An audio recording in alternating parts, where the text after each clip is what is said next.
इंसान ने सिर्फ काम करने के लिए जन्म लिया है। हाँ, अच्छी जिंदगी जीने के लिए पैसे कमाने जरूरी हैं और इसके लिए लोग घरों को छोड़कर बड़े बड़े शहरों में जाते हैं और नौकरियां करते हैं। लेकिन आज काम का बोझ इतना बढ़ चुका है कि इसी नौकरी की वजह से लोगों के रिश्ते छूट रहे हैं, कईयों के सपने टूट रहे हैं और कई लोग मानसिक तनाव से जूझ रहे हैं। इस बीच आंध्र प्रदेश की टीडीपी सरकार ने एक ऐसा फैसला सुनाया है जो अब इस बहस को और भी ज्यादा जोर दे रहा है।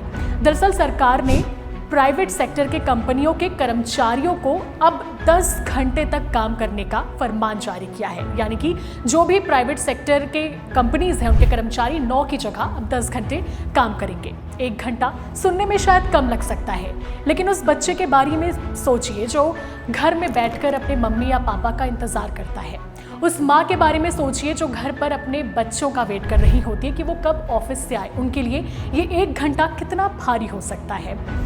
सरकार का कहना है कि इस फैसले से राज्य में निवेश और उद्योग बढ़ेगा, लेकिन अब इस फैसले का विरोध हो रहा है। कर्मचारी संगठनों का कहना है कि सरकार के इस फैसले से जो कई निजी कंपनियां हैं वो उनसे 13 से 14 घंटे तक काम लेंगी, जिनसे उनके मेंटल और फिजिकल दोनों हेल्थ पर काफी ज्यादा असर पड़ेगा। ये वाकई सोचने वाली बात है कि सरकार जब इस तरह के फैसले लेती है तो क्या सच में प्रोडक्टिविटी बढ़ेगी या फिर कर्मचारियों का शोषण होगा। इस पर आपकी क्या राय है, कमेंट जरूर करें और हमारे चैनल को सब्सक्राइब और फॉलो करना ना भूलें।